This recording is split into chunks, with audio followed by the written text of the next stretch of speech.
صباح الخير، صباح الخير، وحشتوني، يا رب اكون انا كمان وحشتكم. تعالوا بقى كده عشان عايزه اقول لكم على سر، وعايزه اقول لكم على موضوع جامد قوي. اللي جنبها بنت كده تبعدها عنها كده، عشان ده كلام حريم في بعض. وجايه اتكلم مع كل الامهات والابهات برضه، بس الامهات بصفه خاصه. بص بقى، انا سمعت فيديو من كام يوم دكتوره منزلاه، رعبني بجد. هو الموضوع مش جديد، بس الموضوع ممكن يكون يعني مفاجاه او بعيد عن دماغ ناس كتير قوي. الدكتورة دي بتقول جات لها أم ومعاها طفلة عندها حوالي 4 سنين عشان تعمل لها تحليل بول. فالدكتورة ديت بتشوف التحليل، اترعبت بجد. ليه؟ راحت نادها لدكتورة تانية، تعالي شوفي التحليل ده. شافته، ايه ده؟ قالت لها التحليل ده بتاع طفلة عندها 4 سنين. في ايه التحليل ده؟ في كارثة. طفلة عندها حيوانات منوية في بول بتاع طفلة عندها 4 سنين. فالدكتورة قالت للدكتورة بتاعت التحليل، قالت لها لا، شوفيه، ممكن يكون في تلوث في العدة اللي حضرتك اشتغلتي بيها. ازاي يا دكتورة؟ قالت لها شوفي، عيد التحليل ده تاني، لأن المفاجأة والنتيجة رهيبة، مصيبة مش قادرة تبلغها الأم. راحت رايحة الدكتورة بنفسها، قالت لها طب ده كويس ان لسه في الكوبايه بول تاني، ممكن نعيد بالتحليل. طلعت الازازه اللي هي بيحطوا عليها التشريح دي، الازازه الصغيره ديت اللي بيحطها تحت المجهر دي، طلعت واحده جديده من علبتها، وطلعت تاني برضو. المهم طلعت كل العده من اكياسها، مفيش اي حاجه خالص مستعمله، وعادت التحليل فلقت برضو نفس النتيجه. راحت الدكتوره نادها على الام، قالت لها حضرتك انت لازم تاخدي الطفله دلوقتي، ودلوقتي ضروري تروحي بيها لدكتور اطفال.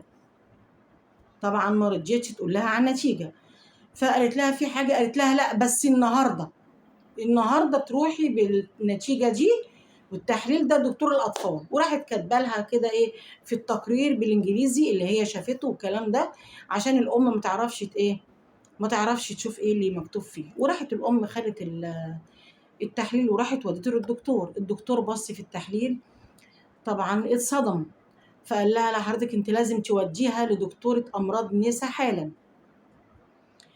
برضه الدكتور ما رضيش يقول لها، خدت التحليل وراحت بيه وبالطفله لدكتوره امراض نساء.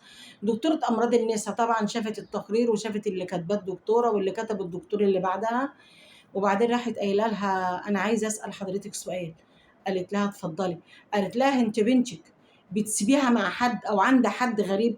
قالت لها لا ابدا، انا ما بسيبش بنتي غير عند والدتي، وانا رايحه الشغل وبرجع اخدها عشان اوديها الحضانه.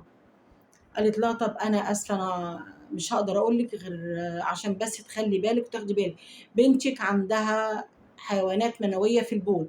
قالت لها ايه ده؟ ازاي ده؟ قالت لها ده اللي انا بقوله لحضرتك وده نتيجه التحليل. حضرتك بقى تشوفي بنتك وتخلي بالك وتشوفي الموضوع ده، بس انا اللي انا عايزه اطمنك فيه ان البنت ما حصلهاش حاجه والحمد لله. يعني معنى كده ان اللي كان بيتعامل مع البنت كان بيتعامل معاها خارجيا، يعني برضو حد قريب منها وخايف عليها شويه يعني. فالدكتوره خدت التحليل ومشيت، غابت وراحت رايحه تاني يوم لاول دكتوره اللي هي شافت التحليل وبعتتها لدكتور تاني وكتبت لها التقرير ده. راحت شكرتها، قالت لها انا متشكره جدا لحضرتك عشان عملتي معايا كذا وكذا وكذا.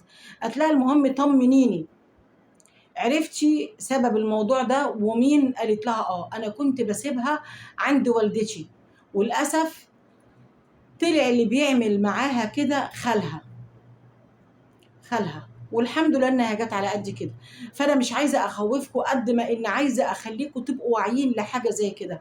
وبرضه مش عايزه اتكلم واقول اللي خالك وحش، عمك وحش، مش عارف فيش الكلام ده كله.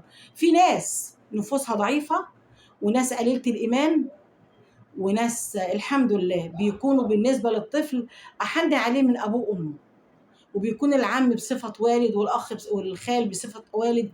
فدي حاجات بتبقى في ناس ضعيفه نفسيا كده. ممكن نقول حد خد له برشامه مش عارف ايه، ودت دماغه في حته تانية.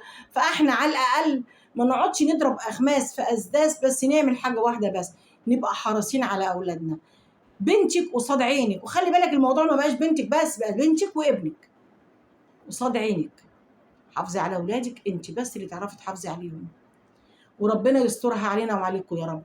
ولو سمحتوا حاولوا تشيروا الفيديو عشان يوصل لاكتر ناس، لان انا لما سمعته شيرته بتاع الدكتوره، بس قلت كتير برضو ما شافوهوش، فانا برضو اعمل دوري وان انا احاول اوصله ليه ما شافوش. فبعد اذنكم حاولوا توصلوا الفيديو للي ما قدرش يشوفه، يعني نشيره. صباح الخير.